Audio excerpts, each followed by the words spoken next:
정말 사람의 탈을 쓰고 먹을 것을 가지고 장난치는 사람을 제일 이해할 수 없을 뿐더러 벌을 받아야 한다고 생각을 하고 있어요.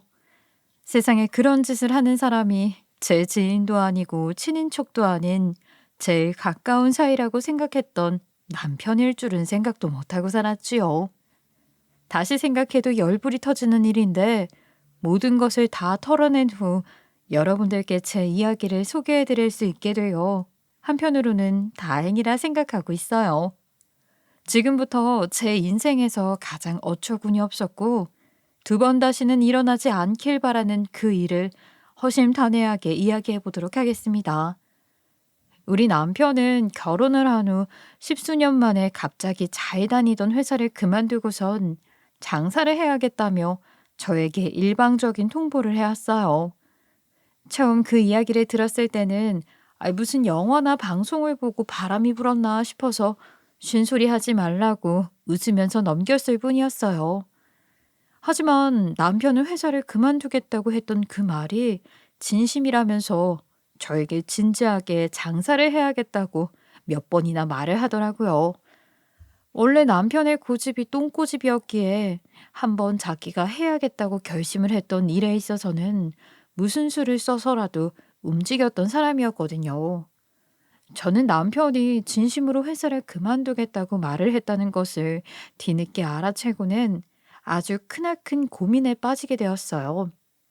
세상에 어떤 집사람이 남편이 회사를 그만두겠다고 하는데 무작정 찬성을 하고 지지를 할 수 있겠나요? 멀쩡히 잘 다니던 회사를 그만두겠다고 말하는 남편에게 무슨 바람이 불어서 그런 거냐며 바짓가랑이를 붙들고 매달리며 절대로 회사를 그만두는 건 안 된다고 말을 했어요. 거기다가 남편이 글쎄 식당을 열겠다고 하니까 제 가슴은 더 터질 것처럼 막막하고 한마디로 딱 미쳐버릴 것 같았습니다. 정말 상식적으로 집안일을 한 번도 도와준 적도 나서서 하겠다고 한 적도 없는 사람이 갑자기 식당 문을 열겠다고 하는데 말리지 않을 가족이 어디에 있겠나요? 평소에 가정적이라던가 요리를 즐겨 한다던가 하물며 자격증이라도 있는 사람이라면 제가 입이 10개라도 할 말이 없죠. 집에 들어와서는 밥 해와라, 반찬이 이게 뭐냐, 고기 달라, 설탕을 넣던 물엿을 넣던 맛이 똑같다는 사람인데 무슨 식당을 하겠다는 건지, 미원에 다시다만 넣으면 맛이 최고라고 이야기하는 사람이 식당을 열겠다는데 누가 옳다쿠나 하겠냐 이 말입니다. 제가 남편을 못 믿어서 하지 말라고 하는 게 아니라 그 누가 와도 저희 남편에게 식당은 아닌 것 같다고 말을 했을 거라 이 소리지요. 하지만 고집이 센 우리 남편은 이미 자기가 생각하고 고심 끝에 내린 결정이기 때문에 저에게 토를 달지 말라는 말로 일축을 했어요.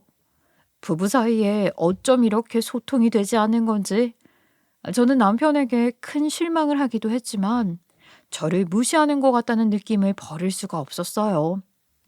결혼 전에는 저도 잘 나가는 회사원이었지만 결혼을 하자마자 임신을 하고 아이를 키우기 위해 회사를 그만둔 이후에 남편에게 꽤 이런 잦은 무시를 받았어요. 남편은 저에게 집에서 내조를 잘하는 부인이 최고라며 저의 퇴사를 응원해주고 진심으로 제가 집에서 집안일을 돌보길 원했었지요. 하지만 그 시간이 십수년이 지나고 아이들이 커가면서 들어가는 돈이 늘어나자 저에게 집에서 밥만 축내는 식모 취급을 하기 시작하더라고요. 수많은 모진 시간들을 감내하고 살았는데 이제는 남편까지도 일을 그만두겠다고 말을 하니 막막하다는 생각 이외에 그 어떤 것도 할 수가 없었어요. 오죽하면 저희 친정엄마께서 지금이라도 늦지 않았으니 이혼을 하라고 할 정도로 저희 집안 사정은 답이 없었어요. 하지만 시댁에서는 남편이 식당을 열겠다고 하자마자 점을 보러 다녀왔는데 대성할 운명이라고 했다면서 남편에게 막 바람을 집어넣더라고요. 그러더니 저에게는 남편이 새 출발을 하겠다고 하는데 응원은 못 해줄 망정 초를 치고 있다면서 저를 꾸짖기 시작하셨어요. 시댁에서 식당을 여는데 돈을 보태준다거나 하는 것도 없으면서 저에게 화만 내시니 저의 속은 오죽 더욱 답답할 뿐이었지요. 당신이 십수년을 잘 다니던 회사를 갑자기 그만두고 식당을 차리겠다고 하는데 우리 현실적으로 다시 한번 생각을 해보자. 당신이 요리를 잘하는 것도 아니고 가게를 운영해 본 것도 아니면서 당장 어떻게 하겠다는 거야. 식당에 차릴 돈은 있고 퇴직금을 거기다가 쏟아부어 버리면 우리 앞으로 어떻게 먹고 살아. 애들 나이가 벌써 중고등학생인데 당장 식당을 여는데 필요한 돈이 한두 푼도 아니고 가게 세부터 시작해서 직원들 월급까지 생각을 하면 퇴직금 또한 넉넉지 않았어요. 남편이 그동안 돈을 많이 모아두었으면 100번 양보를 해보겠는데 그런 것도 전혀 아니었고요. 아이들 키우면서 애들 학원 보내랴, 용돈 주랴, 내 식구가 먹고 사는 것 하나하나 빠듯했는데 저의 고민은 날이 갈수록 깊어지게 되었어요. 남편은 저에게 매달리면서 이렇게 말을 했어요. 회사를 다니는 게 얼마나 힘든 일인지 당신은 결혼 전에 몇 년밖에 다녀보지 않아서 모르는 거야. 내 친구 동섭이가 재작년에 식당 차린 거 알지? 장사가 어찌나 잘 되는지 회사 다닐 때 연봉을 한 달 만에 벌어들인다고 하더라. 가족들도 화목해졌대. 나는 당장 식당 문을 열지 않으면 이 화병이 나서 죽을지도 몰라. 그러니까 내가 식당 문 열게 허락을 해줘. 그게 저희 아이들 18살, 15살 때의 일이었어요. 생각해보세요. 18살이면 당장 고3이 코앞인데 정말 속이 썩어 문드러지는 것 같았어요. 대한민국에서 사는 고3이 얼마나 바쁘고 힘들고 돈이 나갈 투성인데 그렇게 대책 없는 짓을 하는지 말입니다. 저는 결국 두 손 두 발을 다 들고 남편이랑 진지하게 이야기를 했어요. 그래. 당신 말대로 식당 문을 열었다고 치자. 그래서 잘 되면 우리 가족들 모두 행복하겠지만 잘 안 됐을 때는 어떻게 할 건데? 아예 쫄딱 망해버리고 나면 우리 가족 앞으로 어떻게 살 건지 대책은 있는지 이야기 한번 들어보자고. 당신도 끝까지 너무한다 정말. 내가 망해버렸으면 좋겠다 이거야? 좋아. 내가 식당을 열었는데 잘 안 되면 이 집이고 뭐고 다 줄게.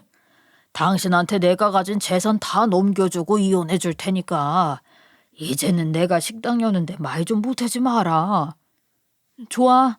그럼 당신이 나중에 딴 말할지도 모르니까 지금 당장 각 썼어.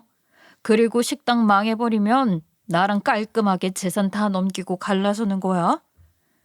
남편은 알겠다면서 각서에 사인까지 해주었고 정말 뜬금없이 장어집을 오픈하겠다고 말을 했어요. 장어집은 맛도 맛이지만 장어를 구워 먹을 풍경과 분위기가 중요하다면서 교회 쪽에 넓은 식당 공간을 찾았고 풍경이 꽤 운치 있는 곳에 장어집을 열게 되었어요. 위치가 살짝 애매한 감이 없지는 않았지만 장어를 구워 먹으러 오는 사람이 차를 끌고 오겠지라는 생각을 가지고 가게를 열게 되었어요. 하지만 식당 장사라는 게 처음부터 끝까지 자기가 원하는 대로 움직여질 리가 없지 않겠어요? 남편의 장어집에는 역시나 파리만 폴폴 날아다녔습니다.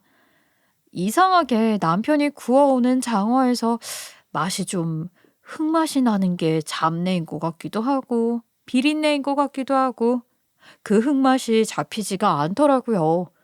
먹으러 왔던 사람들도 맛이 조금 덜한 것 같다면서 음식을 죄다 남기고 가고 리뷰도 별점이 낮을 정도로 맛이 없었어요. 남편은 회사를 그만두고 받은 퇴직금을 다 쏟아부은 것도 모자라 시댁에서 돈까지 빌렸고 저희 집 비상금까지 다 끌어다 썼거든요. 그렇게 돈을 투자했는데 쫄딱 망하게 생겼으니 제 가슴이 얼마나 두근두근 거렸겠어요. 밤에 잠을 자지 못할 정도로 힘들었어요.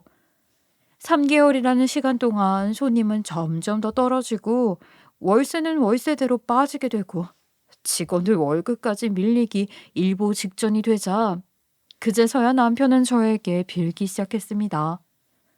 내가 다시 한 번 일어설 수 있도록 장어 맛을 잡아볼게. 내가 식당 망하면 당신에게 전 재산을 주고 이혼해 주겠다고 한 거, 그거, 내 객기였어. 내가 꼭 당신을 호강시켜 줄 테니까 제발 나 한 번만 믿고 따라와 주면 안 될까?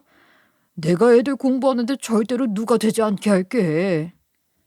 제가 재산을 다 가지고 남편에게 이혼을 하자고 할 줄 알았는지 지레 겁을 먹고 저에게 먼저 사과를 하더라고요. 하지만 아무리 못나고 철이 없는 남편이라고 하지만 제가 어떻게 재산을 다 가진 채로 이혼을 하자고 하겠어요. 같이 산 세월이 무려 20년입니다. 20년. 30살에 결혼을 해서 쉰이 되었는데 제가 어떻게 남편 사업이 하나 망했다고 매몰차게 재산을 챙기고 이혼을 하자고 할 수 있겠냐고요. 남편이 저에게 절절 매기 시작한 이후에 좋았던 거는 저를 그렇게 구박하고 트집을 잡던 시댁에서도 제 눈치를 보기 시작했다는 것이었어요. 남편이 장사를 말아먹었던 그 기간 동안에 집안의 왕은 마치 제가 된 것 마냥 모두들 저의 눈치를 보기 시작했거든요. 저는 시집을 온 이후에 처음으로 2다리 뻗고 눈치 따윈 보지 않고 제 마음대로 살 수 있게 되어 참으로 기쁜 아이디였습니다. 시댁에서 불러도 집안일이 바빠서 몸이 아파서라며 각종 핑계를 대고 가지 않아도 잔소리 한 번을 하지 못하셨거든요. 시어머니가 나중에는 저에게 시댁에 와서 일을 도우라는 말조차 하지 않으시더라고요. 시간이 3개월 더 흘러서 남편이 식당을 열게 된 지 6개월이라는 시간이 더 지났을 때 저는 더 이상 안 되겠다는 생각을 하게 되었어요. 저희 어머니께서 요리를 정말 좋아하셨고 제가 시집을 오기 전까지 아침, 점심, 저녁 세 끼를 무조건 손수 만들어서 정성스럽게 차려주셨었거든요. 저희 엄마께서는 취미가 요리셨고 특기가 요리셨기 때문에 한식 요리사 자격증까지 보유하고 계셨어요. 엄마께서는 남편이 식당을 열고 난 이후에도 꾸준히 반대를 하셨고 이혼을 권하셨으며 식당에도 한 번 찾아오지 않으셨었어요. 하지만 저도 더 이상 남편의 가게가 망하고 있는 걸 뜬 눈으로 지켜볼 수 없었기에 슬쩍 엄마께 가서 고민을 털어놓았습니다. 엄마, 이상하게 왜 남편이 구워오는 장어에서 흙맛이 나는지 모르겠다니까. 걔 처음에는 내 입맛이 이상한가 했는데 다들 그렇게 흙맛이 난대. 장어 밑간도 잘했고 비린내도 완벽하게 잡았다고 생각했는데 흙맛이 나니까 역해서 못 먹겠어. 저희 엄마께서는 식당 말아먹는 꼴을 옆에서 지켜보시면서 어떻게든 저를 이혼시키려고 노력하셨던 분이셨잖아요. 하지만 제가 먼저 엄마께 슬쩍 애교를 부리면서 말을 하니까 결국에는 못 이기는 척 저에게 이런저런 비법을 전수해 주셨어요. 아휴, 그 흙맛이 나는 게 장어 비린내를 똑바로 잡지 못해서 나는 거야. 내가 여기에다가 양념 소스 배합이랑 재료랑 알려줄 테니까 가서 그대로 해봐. 내가 평소에 니나 아버지 보양식 차려드릴 때마다 썼던 방법이라 맛은 보장이 되어 있을 게다. 그러면서 종이에 양념 소스 비법과 비린 맛을 제대로 잡는 법에 대해서 적어주셨고 저는 그 길로 뒤도 돌아보지 않고 남편에게 달려갔어요. 남편도 평소에 저희 친정엄마께서 차려주시는 밥을 제일 맛있게 먹었던 사람이었기 때문에 당연히 좋아할 거라고 생각을 했었지요. 그런데 남편은 그 종이를 유심히 보더니 자기가 만든 양념이 더 복잡하고 다양한 맛이 들어가기 때문에 어머니의 방법이 별로 마음에 들지 않는다고 했어요. 나도 나름 연구를 하고 맛을 보고 만든 소스인데 이렇게 단순한 양념으로 내 맛을 뛰어넘을 수 있다고? 이건 별로인 것 같아. 장모님이 안 그래도 나 별로 안 좋아하시는데 제대로 된 비법을 전수해 주셨을 리가 없지 않겠어?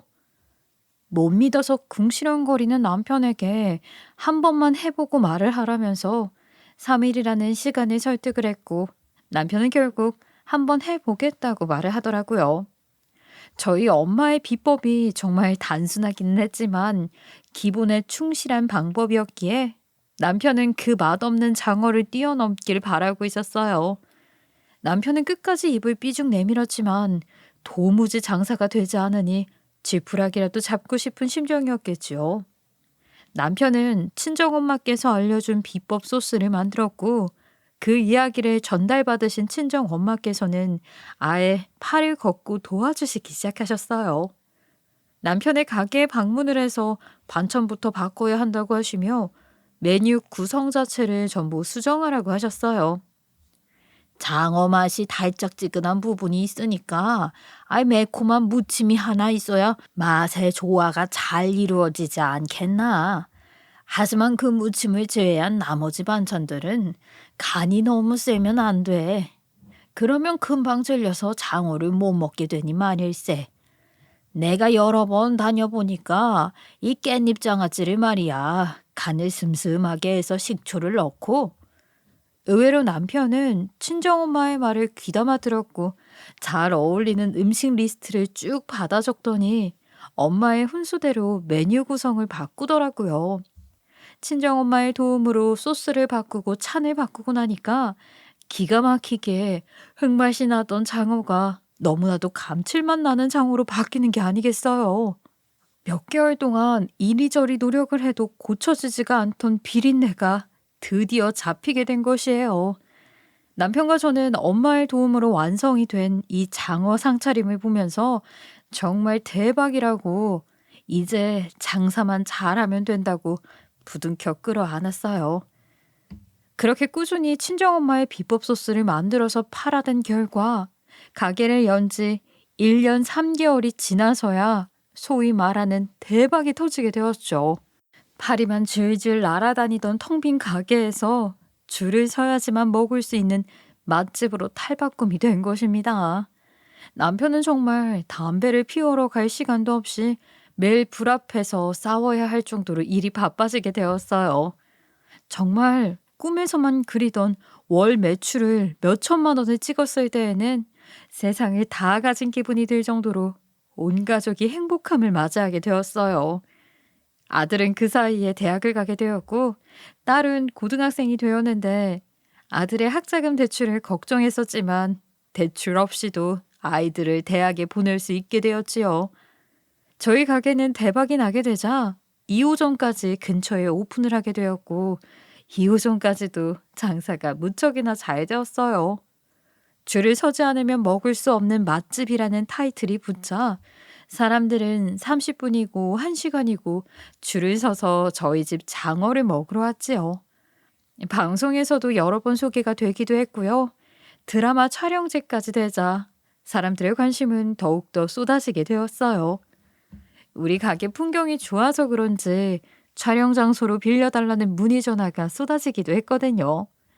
그렇게 2호점을 낸 지도 시간이 지났을 어느 무렵 저희 친정엄마께서 조금씩 아프기 시작하셨습니다. 이유 없이 머리가 아파온다고 하시더니 점점 깜빡깜빡 잊어버리시는 게 하나둘 생기는 것이 아니겠어요? 정말로 시겁했던 사건은 말이에요. 친정엄마네 집에 불이 났다는 연락을 받고 혼비백산해서 찾아갔을 때였어요.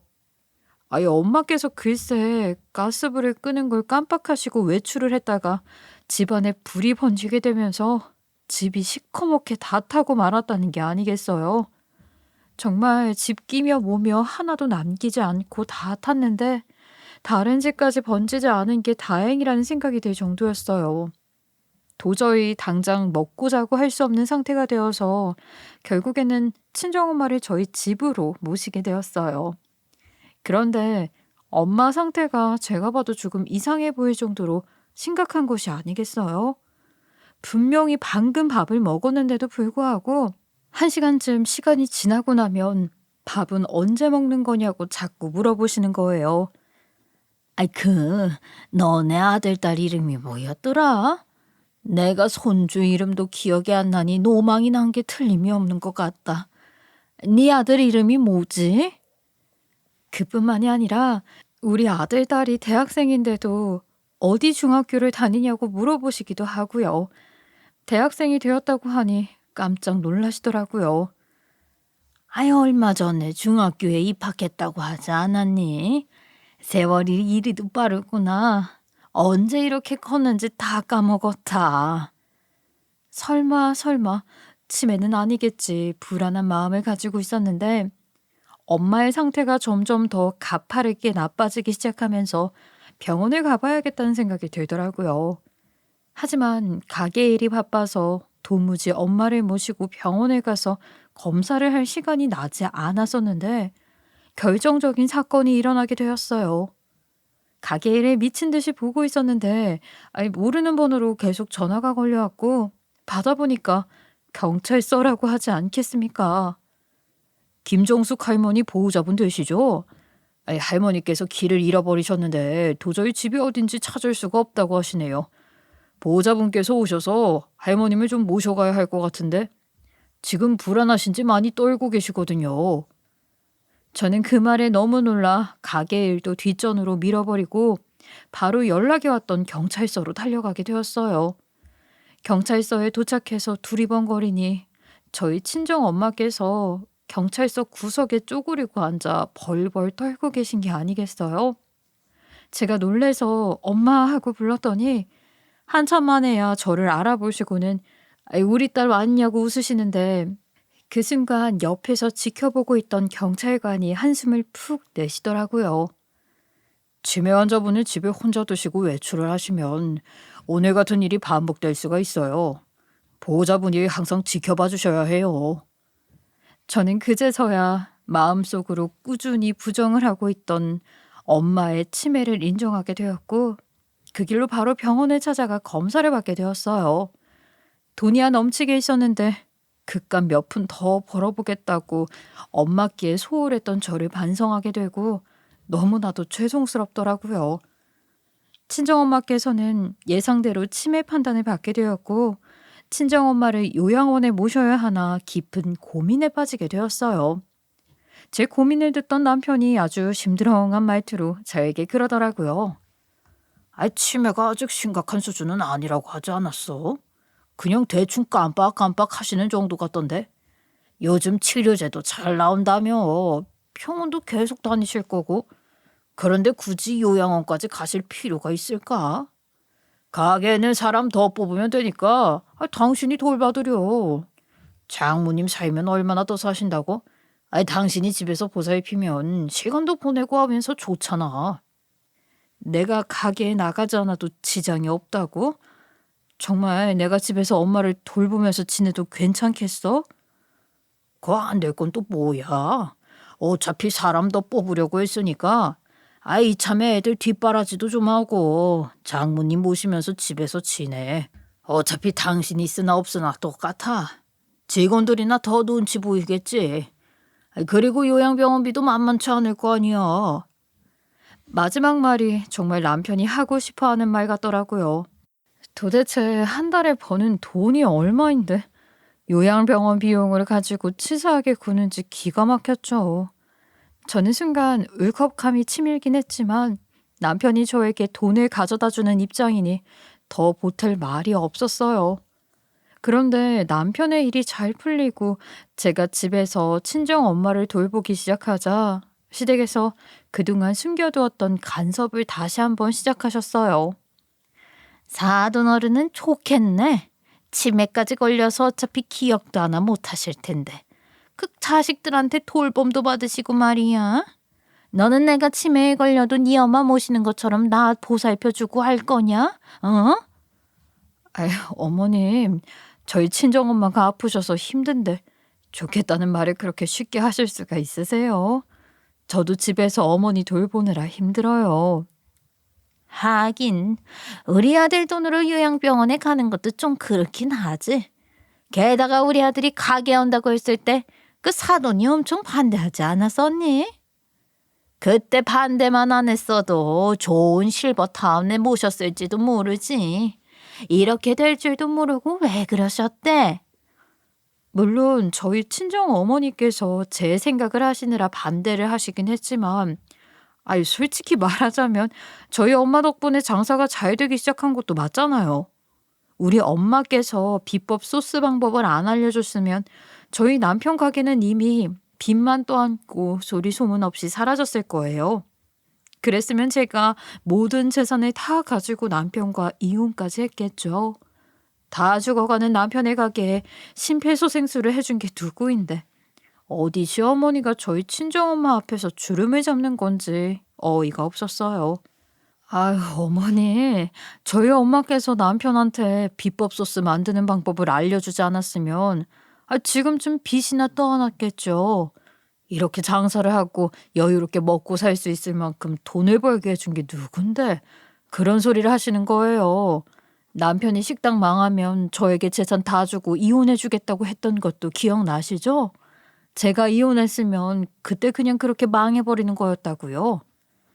얘는 무슨 소리를 아무렇지도 않게 하고 있어? 빚만 떠안고 끝났을 거라니.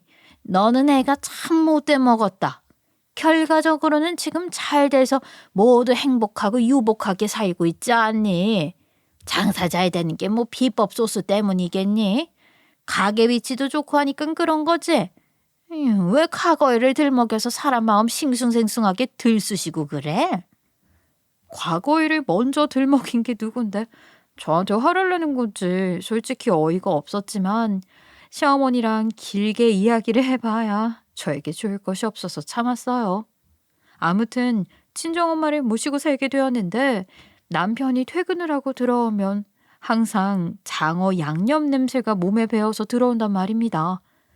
하루 종일 장어 초벌을 하고 양념을 만들고 하니까 어쩔 수 없는 일인 걸 알지만 냄새가 온 집안에 진동을 해요.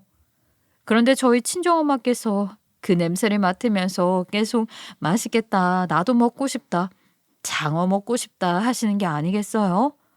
장어가 또 보양식으로 워낙 유명한 음식이다 보니까 엄마께 조금 가져다 드리면 몸에도 좋고 하겠다 싶어서 남편한테 슬쩍 말을 꺼냈어요.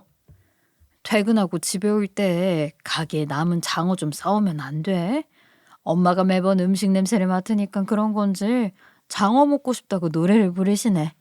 몸도 허하신 것 같은데 몸 보양도 하고 하면 좋잖아. 내일 장어 좀 포장해서 와. 식으면 맛없어. 장어는 그 자리에 구워서 숯불향이 그득하게 해서 먹어야지. 집에 싸우는 동안 다 눅눅해지고 윤기가 사라져서 무슨 맛으로 먹어. 그런가? 그럼 내일 내가 가게로 엄마 모시고 찾아갈 테니까 차 좀 빌려줘. 아유, 엄마가 너무너무 먹고 싶은가 봐. 이 여편 내가 생각이 있는 거야 없는 거야? 차를 두고 가면 나는 어떻게 출근을 해? 그 거리를 걸어서 가라는 거야 뭐야? 그냥 장모님 모시고 근처에 있는 장어집 가서 먹으면 되잖아. 이 동네는 장어집이 없어? 대한민국에 장어 먹을 수 있는 곳이 우리 가게 하나냐고. 가뜩이나 바빠 죽겠는데 마누라가 공짜로 얻어먹을 생각만 하고 앉아있으니 내가 생활비도 넉넉하게 주는데 공상맞게 왜 이래? 뭐라고? 궁상?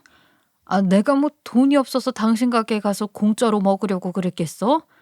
우리 엄마가 당신 몸에서 나는 냄새 맡고 먹고 싶다고 하니까 그러는 거 아니야.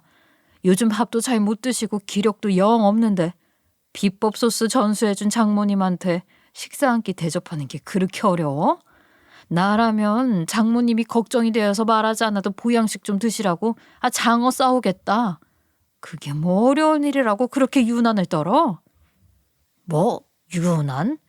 팔아치울 장어가 부족해서 손님을 더 받지도 못하고 있는 마당에 싸우긴 뭘 싸우냐 이거야. 여편 내가 맨날 집에서 일도 안 하고 노니까 밖에서 일하는 게 쉬워 보이지? 그렇게 할 일이 없으면 집안이라도 구석구석 청소하고 다녀. 제가 일을 그만두고 친정엄마를 보살핀 시간이 이제 겨우 2달밖에 안 됐는데 제가 무슨 20년은 일을 쉰 사람처럼 말을 하는 게 어이가 없었어요. 그동안 저한테 빌빌거리면서 가게 망해서 이혼이라도 당할까 봐 제 눈치 보던 사람은 어디 가고 몇 년 만에 이렇게 기고만장해진 건지 남편의 오락가락하는 기분 맞춰가면서 시댁의 잔소리를 듣고 치매 걸린 어머니까지 모셔야 하는 제 인생이 참 고달팠습니다. 남편은 돈 가지고 매일같이 유세를 떨었고 자식들도 오죽하면 지 애비한테 그만 좀 하라고 말을 할 정도였어요. 남편의 어깨는 늘 항상 솟아 있었고 저는 그런 남편의 뒤에서 혀를 끌끌 찼지요. 아유, 어찌나 보기가 싫던지. 그렇게 한두 달의 시간이 더 지났을 때부터 남편의 수상한 행동이 시작되었는데 평소보다 더 늦게 퇴근을 하기 시작했고 집에 들어만 오면 녹초가 되어 퍼질러 자기 바빴어요. 처음에는 저도 그냥 일이 많이 바쁜가 보다, 가게가 평소보다 더 잘 되나 보다 하고 말았었죠. 별로 관심도 없었거든요. 오죽하면 저희 엄마께 들을 장어도 없다고 말을 할 정도니까 그 정도로 일이 바쁜가 보다 하는 생각을 하게 되었어요. 그런데 남편이 점점 가정에 관심이 사라지고 잔소리와 짜증만 늘기 시작하는 게 아니겠어요? 치매 환자인 저희 엄마를 그렇게 구박을 주고 면박을 주는데 옆에서 지켜보는 제가 다 서러울 지경이었어요. 매번 치매 환자가 자기 물건을 건드린다면서 장모님이 아니라 남을 보듯이 이야기를 하는데 제가 몇 번이나 남편이랑 싸웠는지 모르겠어요. 치매 환자인 엄마께서는 매번 주눅이 들어서 집안 구석에 숨어 있기 바쁘셨고요. 오늘도 내 물건 건드리셨지? 내가 그렇게 내 물건에 손을 못 대게 하라고 말을 했는데 왜 자꾸 건드리게 냅두냐 이거야. 당신은 집에서 뭐 하는 거야? 장모님 그냥 방치해두고 나가 놀기라도 하는 거야? 내가 어떻게 24시간 내내 엄마만 지켜보고 있겠어. 밥도 해야 하고 빨래도 해야 하고 집도 치워야 하는데. 그리고 그 물건이 뭐가 그렇게 귀하다고 난리야. 그렇게 매번 부딪히니까 싸움만 점점 늘어가고 있었는데 어느 날 갑자기 남편이 집에 들어올 때마다 장어를 싸우는 게 아니겠습니까? 갑자기 웬 장어야? 가게에서 팔 물건도 모자라다며 나한테 동네 장어집 가서 사 먹으라고 했던 사람이 이런 짓을 다 하고? 싸워도 어찌 된 게 좋은 소리 한 번에 못 듣냐? 장모님께서 드시고 싶다고 노래 부르신다고 하길래 생각나서 싸웠다. 갑자기 돌아가시기라도 하면 장어 한 번 안 구워준 못된 사위 소리 들을 것 같아서 먹고 죽은 귀신이 때깔도 곱다고 하지 않든. 먹고 죽은 귀신 속담을 운운하는데 순간 기분이 확 상하더라고요. 지금 우리 친정엄마한테 곱게 죽으라는 뜻으로 말을 하는 건가 싶어서 제가 남편을 향해 눈을 뾰족하게 떴죠. 그랬더니 이렇게 자기 뜻을 모른다며 욕이나 먹을 줄 알았으면 그냥 싸우지도 않는 건데 자기가 괜한 짓을 했다고 또 궁시렁궁시렁 거리더라고요. 저한테 눈이 왜 그렇게 치켜뜨냐고 불만 있냐고 하는데 그래도 우리 엄마를 생각해서 싸운 거니까 장하다고 장족의 발전이라고 칭찬을 해주었지요. 그날 엄마께서 정말 맛있게 장어를 드셨는데 그 다음 날도 남편이 계속해서 장어를 싸우는 게 아니겠어요? 이게 웬일인가? 드디어 정신을 차린 건가 싶었죠. 저희 친정엄마께서는 정말 맛있게 남기지도 않고 싹싹 비우셨거든요. 차라리 잘 됐다 싶더라고요. 다른 밥은 먹는 둥 마는 둥 하시는데 남편이 구워온 장어는 정말 잘 드셨어요. 저희 친정엄마께서 일단 뭐든 드시고 건강해지셔야 체력이 조금이라도 살아나고 그래야 약도 버티실 수 있으니 남편에게 고마운 마음이 들었어요.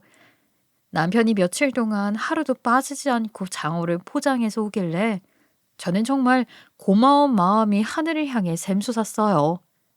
거기다가 일이 바빠졌는지 퇴근까지 늦어졌는데 일부러 저희 엄마께서 드실 장어까지 포장을 해오니 더 늦어지는 건가 싶더라고요.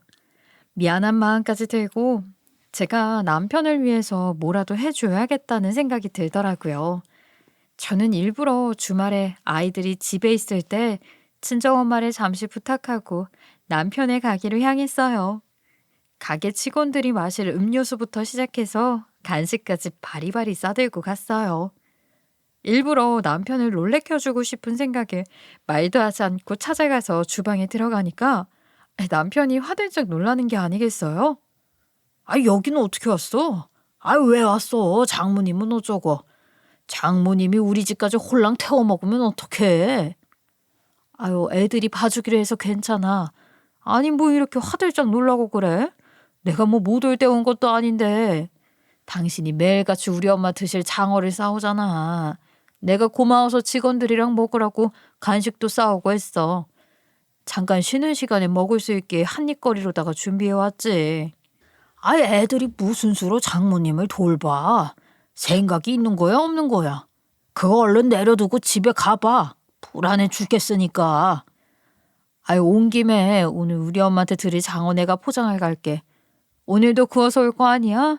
장어 줘봐. 내가 저쪽에서 따로 구워갈 테니까. 헐, 지금 바쁜 거 안 보여? 내가 나중에 따로 신경 써서 구워갈 테니까. 아, 일단 집에 들어가 있어. 남편이 인상을 팍팍 쓰면서 이야기를 하는데 제가 지금 당장 구워달라고 재촉도 못하겠더라고요. 하필이면 제가 도착을 한 시간이 딱 식사 시간대와 맞물리는 바람에 남편도 일이 엄청나게 바빠 보였고요. 저는 어쩔 수 없이 장어를 나중에 남편이 구워다 주겠다는 말에 고개를 끄덕이며 가게 밖으로 나와서 택시를 부르려고 준비를 하고 있었어요. 아무래도 차가 없으면 다니기가 힘든 곳이라 택시를 불러서 가야겠다고 마음을 먹었는데 뭔가 시선이 느껴지는 것 같았어요.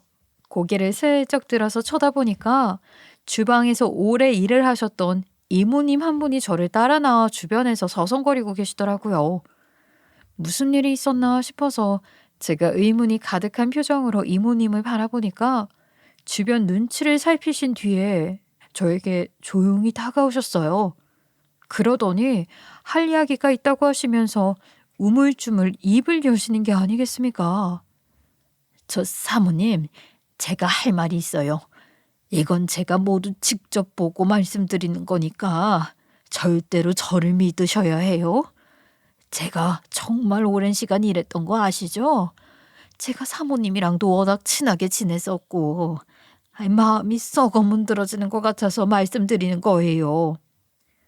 아유, 무슨 말을 하시려고 이렇게 비장하게 말씀을 하세요? 겁나게. 여태 사장님이 싸주신 장어 말이에요. 그거 전부 다 상해서 죽어버린 장어들이에요. 여태 사모님 어머님께 상에 빠진 장어만 드리는 거라고요. 그러면서 음식물 쓰레기 봉투에 따로 담겨져 있는 장어를 보여주는데 장어 상태가 말이 아니더라고요. 전 너무 놀라서 그게 다 무슨 소리냐고 자세하게 좀 말을 해달라고 했더니 주방 이모가 그러시더라고요. 저 도저히 양심에 찔려서 이번 달까지만 일을 하고 그만둘 거라고 말을 해뒀어요. 지금 주방에 새로 들어온 젊은 이모님이 한 분 계시거든요.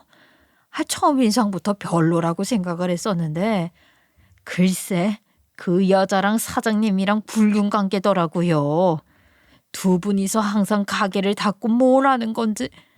아무튼 주방에서 장어 구워서 가는 것도 전부 쓰레기 장어예요.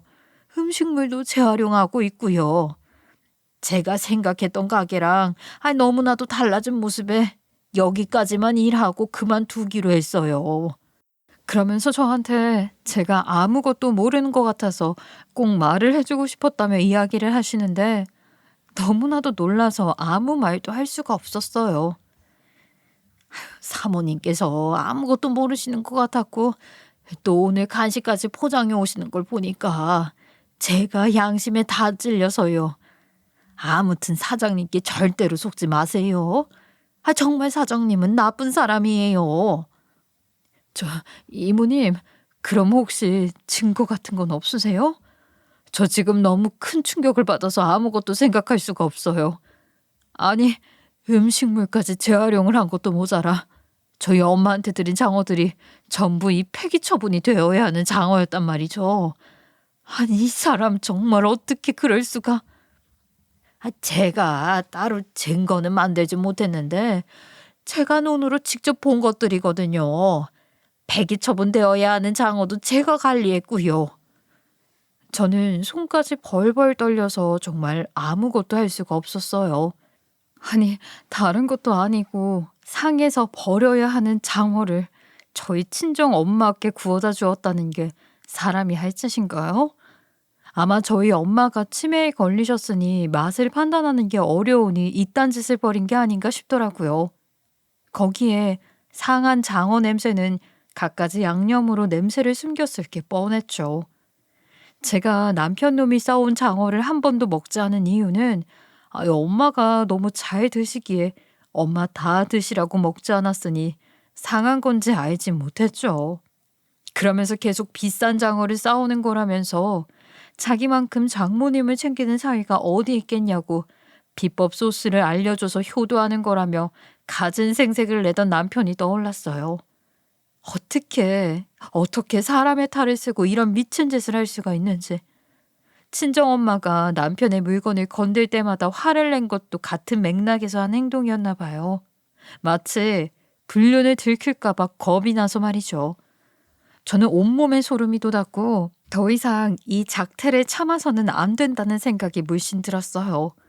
무엇보다 아무것도 모르고 맛있게 장어를 먹으면서 뜨문뜨문 떠오르는 사위에 대한 기억을 말하시는 우리 엄마가 너무나도 불쌍했고요. 아니, 지 엄마라고 생각하면 썩어 빠진 상한 장어를 드릴 수 있겠냐고요. 저는 주방 이모님의 말로 이혼을 결심하게 되었고 아주 큰 복수를 하고 헤어져야겠다는 생각을 하게 되었어요. 제가 곱게 순순히 이혼을 해주면 이건 뭐 남편에게만 좋은 일 시키는 게 아니겠어요? 전 그날부터 아주 큰 고민에 빠지게 되었고 어떻게 복수를 할까 고민을 하다가 주방에 카메라를 설치하기로 마음을 먹었어요. 요즘은 아주 작은 CCTV 같은 것들이 많이 있더라고요. 그걸 천장에 달아두면 카메라를 설치한 티가 나니까 고민을 더 하게 되었죠. 그런데 저희 가게 주방에 보면 각종 재료들이 쌓여있는 팬트리가 벽에 달려 있었어요. 그 사이에 카메라를 숨겨놓고 찍으면 아무도 모를 것 같다는 생각이 들었고, 저는 이번 달까지만 일을 하고 퇴사를 한다는 이모님을 찾아갔습니다. 이모님, 혹시 이 작은 카메라를 주방 팬트리 사이에 설치해 주실 수 있어요? 제가 이대로는 억울해서 곱게 이혼 못 해주겠어요. 아예 어떻게든 증거를 잡아서 남편과 불륜녀에게 복수를 해주고 싶어요. 제가 비장하게 말을 하자 이모님께서도 그렇게 해주시겠다고 흔쾌히 답변을 주셨어요. 어찌나 감사하던지 나중에 사례는 톡톡히 하겠다고 말씀을 드렸어요. 아유, 아니에요. 아픈 사람에게 음식을 가지고 장난을 치는 그런 못된 사람들은 벌을 받아야 해요. 천벌을 받길 바랄게요. 저는 주방 이모가 카메라를 설치했다는 연락이 오기만을 기다렸고 하루를 꼬박 기다린 뒤에야 설치를 했다는 답변을 받을 수 있었어요. 남편은 그날도 어김없이 쓰레기 장어를 포장해왔고 저는 장어의 정체를 알아버려서 그런 건지 헛구역질이 나더군요. 여보, 이상하게 장어에서 이상한 냄새가 나는 것 같은데? 이거 상한 거 아니야? 장어 유통기한 지났다던가 그런 거 아니냐고. 냉장고 재고 관리를 좀 철저하게 해야 할 것 같은데. 내가 가서 정리 한번 할까? 내가 설마 장모님들의 장어를 말이야. 유통기한 지난 걸로 싸왔겠어? 고마운 줄도 모르고 의심부터 하는 버릇은 어디서 들인 거야? 남편은 눈에 띄게 당황해하면서 저에게 화를 버럭 냈어요. 앞으로는 국물도 없다고 이야기를 하는데 진짜 어이가 없더라고요. 도둑이 제발 저린다는 말이 딱 어울리지 않겠어요? 저는 벼르고 벼렀습니다. 이 모든 증거가 카메라에 녹화가 되길 말이에요. 정말 딱 2주라는 시간을 버티고 주방 이모가 퇴사를 하는 날 카메라를 수거해서 저에게 가져다 주셨어요. 소형 카메라이긴 했지만 영상 녹화도 깔끔하게 되어 있었고 소리도 작게나마 녹음이 되어 있었지만 음질이 아주 뚜렷하더라고요. 두근거리는 마음으로 영상을 열어보았는데 정말 가관이더군요. 남편이 가게에서 먹다 남은 반찬이 아깝다며 재활용하는 장면도 고스란히 영상에 담겨 있었고요. 상에서 다 쉬어 빠진 장어를 쓰레기 봉투에서 꺼내와서 양념을 하고 구워서 포장하는 장면도 찍혀 있었어요. 그리고 대망의 불륜녀와 나눈 대화와 애정 행가까지 모조리 다 찍혀 있는 게 아니겠어요? 아이, 자기야, 언제 이혼할 거야? 근데 이렇게 매번 상한 장어를 구워다 주는데도 몰라? 그 집 코가 마비됐나? 양념이 워낙 향이 세고, 내가 일부러 생강을 많이 넣어서 모를 거야. 그리고 그 노인네 노망나서 치매 걸려서 아무 맛도 못 느끼니까 아주 맛있다고 처먹대. 이렇게라도 해서 음식물 쓰레기 비율을 줄여야지. 음식물 쓰레기 값이 너무 많이 나오니까 이 돈이 아깝더라고. 이렇게 처리하면 되는데. 그러니까 원래 뱃속에 들어가면 똥 되는 건 다 똑같잖아. 어차피 치매라서 모를 건데 뭐 어때? 근데 자기도 진짜 대단하다. 치매 노인네랑 어떻게 같이 살아? 내가 뭐 돌보는 것도 아닌데 뭐. 요양원에 넣으면 이 돈 많이 나와. 어차피 집에 있는 여편 내가 볼 텐데 돈 아끼는 게 낫지. 그렇게 한 푼 두 푼 아껴서 뭐 하려고? 아유, 돈도 어마어마하게 버는 사람이. 다 우리 애기한테 쓰려고 그러는 거지. 이번에 무슨 가방 가지고 싶다고 안 했어? 내가 그거 사줄게. 쉬는 날 우리 백화점 가자. 아유, 자기 멋쟁이. 나 이번에 신상 가방 나온 거 미리 받은 거 어떻게 알았어? 근데 가격이 비싸던데 나한테 그 정도는 해줄 수 있는 거야?